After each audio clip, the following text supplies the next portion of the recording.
Sakit kepala pada kasus meningitis biasanya terasa sangat berat dan hebat.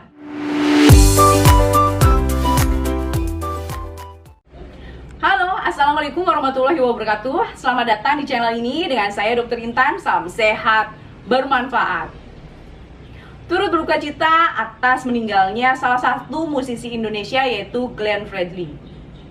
Saya doakan semoga beliau diberikan tempat terbaik di sisi Tuhan, dan semoga keluarga yang ditinggalkan diberikan kesabaran dan ketabahan untuk bisa menerima semua ini. Amin. Sebelum meninggal dunia, Glenn Fredly dikabarkan mengalami meningitis. Apa sih meningitis itu? Apa saja tanda dan gejala awalnya? Dan bagaimana jika Anda mendapati seseorang yang mengalami gejala yang mengarah ke meningitis? Oke, sebelum menyimak penjelasannya, jangan lupa subscribe dan like dulu ya. Karena dengan subscribe dan like, berarti Anda telah mendukung channel ini untuk terus memberikan informasi yang bermanfaat. Terima kasih banyak. Meningitis adalah penyakit peradangan di selaput otak dan selaput sumsum tulang belakang. Biasanya disebabkan karena adanya infeksi berupa infeksi bakteri, virus, jamur, maupun parasit. Apa saja sih tanda dan gejala seseorang mengalami meningitis ini? Gejala awalnya yaitu yang pertama berupa demam. Yang kedua, biasanya disertai dengan adanya sakit kepala. Sakit kepala pada kasus meningitis biasanya terasa sangat berat dan hebat, dan biasanya tidak respon terhadap pemberian obat-obat sakit kepala biasa. Dan yang ketiga, biasanya disertai dengan mual dan muntah. Hal ini bisa terjadi karena adanya tekanan pada otak. Yang keempat, biasanya disertai kejang. Dan yang kelima, ini merupakan gejala khasnya, yaitu adanya kaku kuduk. Kaku kuduk adalah adanya tahanan di leher. Biasanya pemeriksaan ini dilakukan dengan menekuk leher seseorang ke depan. Saat yang normal, leher ini sangat mudah untuk ditekuk.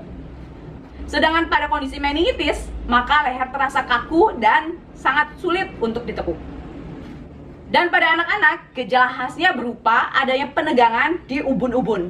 Jadi ubun-ubun anak-anak pada usia kurang dari 2 tahun tampak menonjol jika dia mengalami meningitis. Bagaimana sih jika Anda mendapati kondisi seseorang mengalami gejala yang mengarah ke meningitis? Yang harus Anda lakukan adalah segera bawa orang tersebut ke fasilitas kesehatan untuk mendapatkan penanganan yang efektif. Karena untuk menegakkan diagnosis meningitis perlu pemeriksaan lebih lanjut. Yang pertama, pemeriksaan darah lengkap. Pemeriksaan darah lengkap ini bertujuan untuk mengetahui adanya infeksi di dalam darah. Kemudian dilakukan pemeriksaan MRI atau CT scan untuk mengetahui adanya pembengkakan atau penekanan di otak. Selanjutnya dilakukan pemeriksaan lumbal fungsi. Lumbal fungsi ini bertujuan untuk mengetahui adanya infeksi di cairan cerebrospinal. Selain itu, meningitis perlu penanganan yang adekuat. Seseorang yang mengalami meningitis tentu perlu oksigen tambahan. Oksigen ini untuk memenuhi kebutuhan oksigen otak.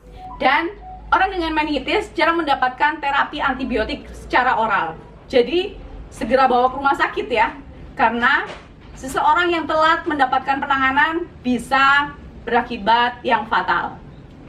Oke, jangan lupa subscribe dan like ya jika Anda mendapatkan manfaat dari video kali ini. Anda juga bisa menuliskan pengalaman Anda di kolom komentar.